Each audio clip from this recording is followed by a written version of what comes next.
নমস্কার বন্ধুরা, আমার চ্যানেল দেব এবং দেবীর কথা আপনাদের সকলকে জানাই স্বাগত।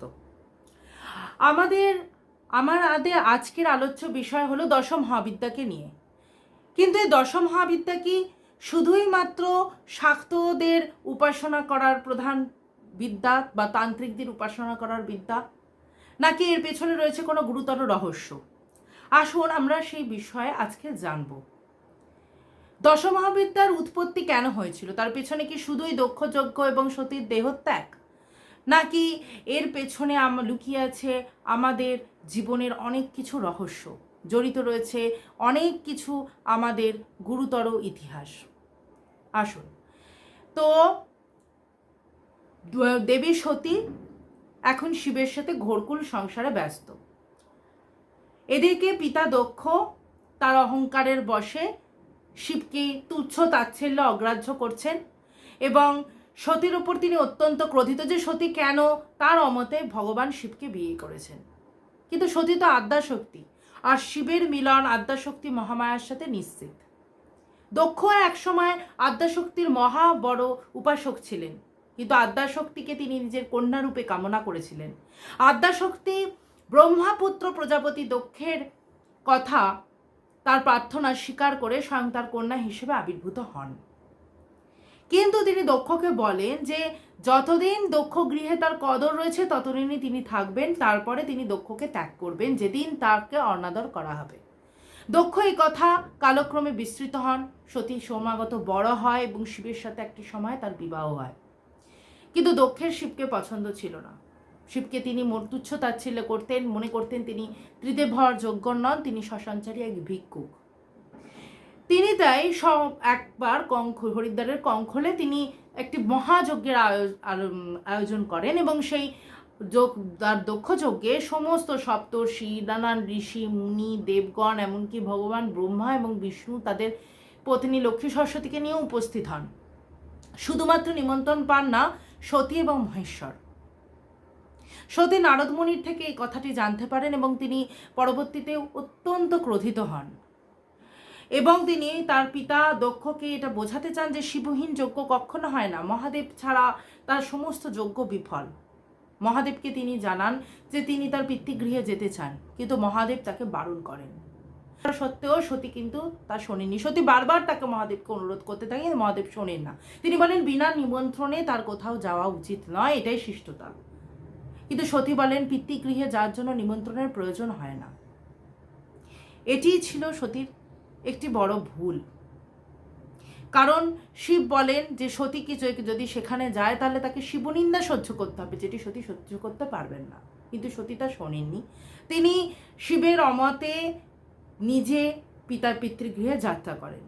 কিন্তু শিব যখন বাধা দেন তখন তিনি শিবকে নিজের স্থান বুঝিয়ে দেওয়ার জন্য আদ্যাশক্তি মহামায়া রূপ নেন এবং তার দেহ থেকে একটি তীব্র জ্যোতি নির্গত হয়। তার মুখে খেলে ওঠে একটি কৌতুকপূর্ণ হাসি, কেননা শিবকে একটু শিক্ষা দেয়া যাক। তার দেহ থেকে যে প্রথম মহাবিদ্যা নির্গত হন তিনি হচ্ছেন ঘোর কৃষ্ণবর্ণা, চতুর্ভুজা, বর অভয়, খড়গ মুন্ডধারিণী, মুন্ডমালা পরিহিতা, মহাকাল ভৈরবের ওপর দণ্ডায়মান আমাদের শ্রী দক্ষিণা কালী দেবী এলোকেশী, মুক্ত কেশী দেবী। তার লোল জিহবা, করাল বদন। তিনি উপস্থিত হন উত্তরে। শিব তাকে দেখে এরপর অন্য তার ঊর্ধ্বে দেখেন তিনি দেবী তারাকে। তারার রূপ হচ্ছে মহাভীমা। তিনি লম্বোদরী, তিনি নীলবর্ণা, জটাজুটধারী, তার সারা অঙ্গে নাগ হার শোভা পাচ্ছে। তারার হস্তে রয়েছে খড়গ, কর্ত্রী, কপাল এবং নীলোৎপল যেটি। তিনিও মহাদেবের ওপর বা শবদেহের ওপর দণ্ডায়মান। তিনি ব্যাঘ্রচর্ম পরিহিতা, তিনি মহাভীমা। এরপর তিনি তার লক্ষ্য পড়ে ঈশান কোণের দিকে। ঈশানে উপস্থিত ছিলেন মা ললিতা ত্রিপুরা সুন্দরী। তার সারা শরীর লাবণ্যে পরিপূর্ণ। তিনি ত্রিলোকের মধ্যে সব থেকে বেশি সুন্দরী। তিনি এক ষোড়শীয় বর্ষা যুবতীর মতো দেখতে এবং তার গাত্রবর্ণ রক্তিম। উদীয়মান সূর্য উষাকালের মতো তার গাত্রচ্ছটা। তিনি চতুর্ভুজা, তিনি রক্তবস্ত্র পরিহিতা, তিনি মহাকামেশ্বরের নাভিপদ্ম থেকে উৎপন্ন উৎপলের উপর অধিষ্ঠান করছেন। তার 4টি হাতে রয়েছে পঞ্চবাণ, যা পুষ্প দ্বারা গঠিত, ইক্ষুধনু এবং পাশ ও অঙ্কুশ। এরপরে মহাদেবের লক্ষ্য পড়ে পশ্চিম দিকে। পশ্চিমে দেবী অবস্থান করছেন মহা স্নেহময়ী স্মেরমুখী সৃষ্টিকর্ত্রী ভুবনেশ্বরী রূপে। তিনি রক্তবস্ত্র পরিহিতা, উদীয়মান সূর্য উষাকালের মতো তার গাত্রবর্ণ। তার একটি হাতে পাশ, অপর হস্তে অঙ্কুশ, বর এবং অভয় প্রদায়িনী। তিনি স্মিত হাস্যময়ী মাতৃমূর্তি। এরপরেই মহাদেবের লক্ষ্য পড়ে পূর্বে। পূর্বে অবস্থান করছেন মা বগলামুখী। তিনি পীতবস্ত্র পরিহিতা, তার বা দক্ষিণ হস্তে মুদ্গর বা গদা, বাম হস্তে তিনি শত্রু জিহ্বা ধারণ করছেন, অর্থাৎ শত্রু বিনাশের জন্য তিনি সর্বদাই তৎপর। এরপরে মহাদেব দর্শন করেন দক্ষিণে। দক্ষিণে অবস্থান করছেন মাতঙ্গী রূপে মহাদেবী। সেখানে মাতঙ্গী হলেন শ্যামবর্ণা, তিনি চতুর্ভুজা, তার হস্তে পাশ, অঙ্কুশ, বীণা এবং তলোয়ার। এরপরে মহাদেবের দর্শন হয় বায়ুকোণে। বায়ুকোণে দেবী মহা সৌম্যমূর্তি কমলারূপে অবস্থান করছেন। তিনি বরাভয় দাত্রী, তার 2টি হস্তে পদ্ম এবং বর এবং অভয়। তিনি সর্বসৌভাগ্য এবং সম্পদ দাত্রী। 4জন দিগ্গজ অর্থাৎ 4টি শ্বেত হস্তি তাকে সর্বদাই অমৃত জাল স্নানে অভিষিক্ত করছে। এরপর মহাদেবের লক্ষ্য পড়ে নৈঋতে। নৈঋতে রয়েছেন চরম উগ্র বিধবা, কলহপ্রিয়া, রুষ্টা, বৃদ্ধা রূপী ধূমাবতী। তিনি তার হস্তে কুলো নিয়ে দাঁড়িয়ে রয়েছেন এবং তিনি কাকধ্বজা অর্থাৎ কাকচালিত রথের মধ্যে অধিষ্ঠান করছেন। এরপর মহাদেবের লক্ষ্য পড়ে অগ্নিকোণে। অগ্নিকোণে অবস্থান করছেন স্বয়ং মা ছিন্নমস্তা। তিনি অতিরুদ্রা, তিনি প্রচণ্ড চণ্ডিকা। তিনি নিজের মস্তক নিজে ছিন্ন করে তার রক্ত পান করছেন। তার ধর থেকে 3টি ধারা নির্গত হচ্ছে, রক্তধারা। তার মধ্যে মধ্যম ধারাটি দেবী ছিন্নমস্তা পান করছেন এবং দক্ষিণ ধারাটি পান করছে তার সখী ডাকিনী এবং বাম ধারাটি পান করছে বর্ণিনী। এই ছিন্নমস্তার কিন্তু একটি প্রতীকী অর্থ আছে। আমাদের শরীরে যে সুষুম্না কাণ্ড প্রবাহিত হচ্ছে, ছিন্নমস্তা হচ্ছে সেই সুষুম্না কাণ্ডের প্রতীক। তার দক্ষিণে থাকা ডাকিনী হলো ইরা অর্থাৎ ধমনীর প্রতীক এবং বর্ণিনী হলো পিঙ্গলা অর্থাৎ শিরার প্রতীক। এরপর মহাদেব দর্শন করলেন মধ্যে অর্থাৎ অধে, যেখানে অবস্থান করছেন ভৈরবী। ভৈরবী হলেন স্বয়ং পাতাল ভৈরবী। তিনি স্নিগ্ধা অথচ রুদ্র। তিনি বন্ধুক অর্থাৎ পলাশ কুসুমের মতো, তার গাত্রবর্ণ লাল। তার হস্তে বর, অভয়, জপমালা এবং চণ্ডী পুস্তক। তিনি পঞ্চমুণ্ডের আসনের ওপর অবস্থান করছেন। বয়সে তিনি প্রৌঢ়া, তিনি রক্ত বস্ত্র পরিধানা। তো এই ছিল দশমহাবিদ্যার উদ্ভব কাহিনী। এরপর সতী দক্ষযজ্ঞে গমন করেন। শিব তো সেই 10 রূপকে 10 দিক থেকে দেখে ভয় পেয়ে যান এবং তিনি প্রাণপণে তার কোমল প্রাণা সতীকে ডাকতে থাকেন, কোথায় আমার কোমল প্রাণা সতী। সতী এরপর এসে অবস্থা হন এবং তারই মধ্যে মিলিয়ে যায় এই দশমহাবিদ্যা। তিনি বলেন মাভৈ মহাদেব। মহাদেব তখন সতীকে অনুমতি দেন যে দেবী তুমি তোমার এবার পিতৃলয়ে যেতে পারো। এরপর সতী পিতা দক্ষের গৃহে যাত্রা করেন এবং সেখানে তিনি দক্ষযজ্ঞে নিজের শিবনিন্দা সহ্য না করতে পেরে তিনি নিজের প্রাণ বিসর্জন দেন। এই মহাবিদ্যা শুধুই কি মহাবিদ্যা, এনারা কিন্তু প্রত্যেকেই ব্রহ্মবিদ্যা। এনাদের মধ্যে 2টি কুল রয়েছে, কালীকুল এবং শ্রীকুল। আমাদের শরীরে অবস্থিত যে সপ্ত চক্র রয়েছে, এনারা তাদের সাথে সরাসরি সম্পর্কযুক্ত। কালীকুলের মধ্যে পড়েন কালী, তারা ইত্যাদি। মাতঙ্গীও কালীকুলের দেবী, কিন্তু শ্রীকুলের মধ্যে পড়েন যিনি শ্রীকুল সাম্রাজ্ঞী ষোড়শী, মা কমলা, বগলা, ভুবনেশ্বরী, এনারা ভৈরবী কালীকুল, ছিন্নমস্তা কালীকুল, ধূমাবতীও কালীকুল। অর্থাৎ আমরা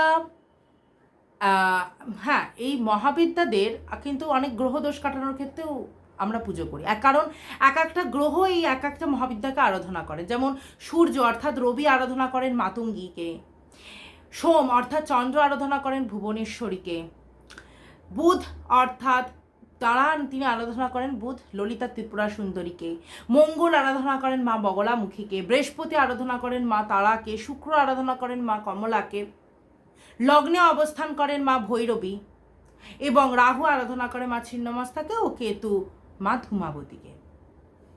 এই মহাবিদ্যাজন, এই মহাবিদ্যা 10টি অবতারেরও স্বরূপ।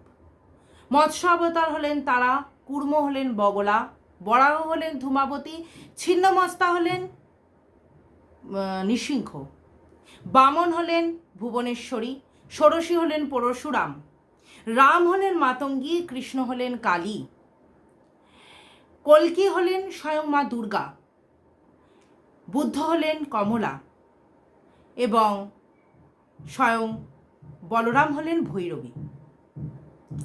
তো এই 10 মহাবিদ্যার প্রত্যেকেই কিন্তু ধর্ম, অর্থ, কাম, মোক্ষ আমাদের প্রদান করেন। আমাদের শরীরে যে সপ্ত চক্র আছে তার মধ্যে প্রধানটি হলো মূলাধার চক্র। এই মূলাধার চক্র আমাদের মধ্যে মাতৃত্ব এবং স্নেহের প্রকাশ ঘটায়। এরপরে রয়েছে স্বাধিষ্ঠান চক্র। স্বাধিষ্ঠান চক্র আমাদের সম্পদ এবং আমাদের শান্তির প্রতীক, কল্যাণের প্রতীক, সম্পদ দেয়।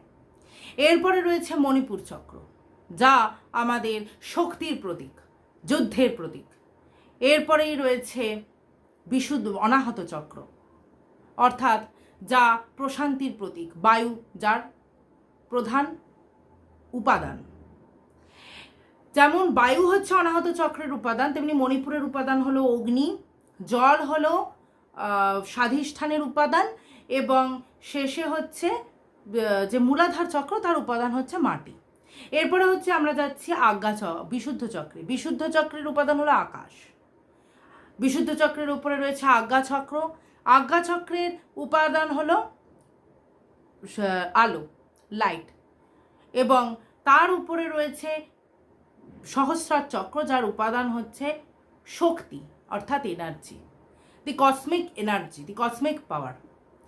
তো এইবার এই প্রথমে যে সহস্রার চক্রে আমরা যাব, সেই সহস্রার চক্র হচ্ছেন ব্রহ্মরন্ধ্রে আমাদের ব্রহ্মরন্ধ্রে অবস্থান করেন। ব্রহ্মরন্ধ্র কি? ব্রহ্মরন্ধ্র হচ্ছে আমাদের শরীরের একটি গ্রন্থি, যার নাম হচ্ছে পিটুইটারি গ্রন্থি।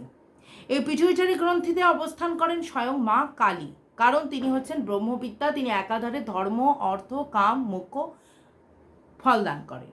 এরপরেই রয়েছে আমাদের আজ্ঞাচক্র। আজ্ঞাচক্র কি? আজ্ঞাচক্র হচ্ছে আমাদের ভৌতিক উপাদান থেকে যা আধ্যাত্মিক এবং জাগতিক পথে নিয়ে চলে। তো সে আজ্ঞাচক্রে অবস্থান করেন মা ত্রিপুরা সুন্দরী, মা ষোড়শী।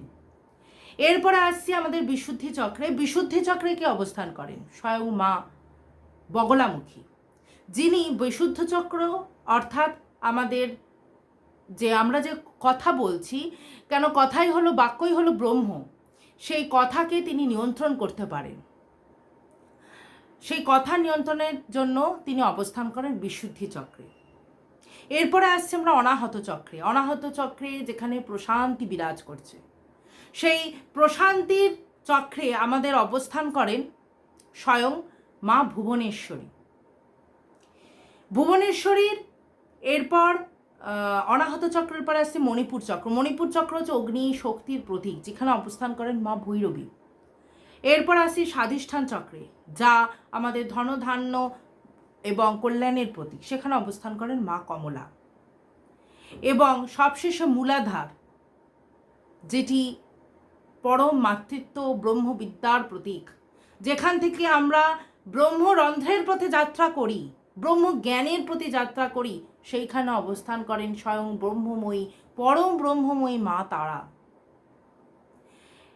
মাতঙ্গে অবস্থান করেন আমাদের সোম চক্রে। তিনি শান্ত স্নিগ্ধ রূপে আমাদের বিদ্যা প্রদান করেন। সোমচক্র কি, যেটা আমাদের শরীরে একটি গ্রন্থি আছে পিনিয়াল গ্ল্যান্ড, সেই স্থানে মাতঙ্গী অবস্থান করেন, যেটি আমাদের কপালে আজ্ঞাচক্রের ঠিক উপরে অবস্থিত। ভানুচক্র এবং সুষুম্না কাণ্ডে, ভানুচক্র অবস্থিত সুষুম্না কাণ্ডে, সেখানে অবস্থান করেন স্বয়ং মা ছিন্নমস্তা, এবং নির্বাণ চক্রে অবস্থান করেন মা ধূমাবতী। কারণ ধূমাবতীতেই শেষ, অর্থাৎ ধূমাবতী হচ্ছে শূন্য। তো বন্ধুরা, এই ছিল দশম মহাবিদ্যার সামান্যই কিছু রহস্য। এরপর আমি আরও, আমার এই ভিডিওটি যদি আপনাদের ভালো লাগে তাহলে অবশ্যই আপনারা ভিডিওটি লাইক করুন এবং ভিডিওতে কমেন্ট করুন, এবং দয়া করে আমার চ্যানেলটি সাবস্ক্রাইব করুন, যাতে পরবর্তীতে আমি আরও নতুন নতুন দেবদেবীর রহস্য কথা নিয়ে এবং মন্ত্র পুজোবিধি ইত্যাদি নিয়ে এবং মন্ত্রের অর্থ এসব নিয়ে আসতে পারি। ধন্যবাদ।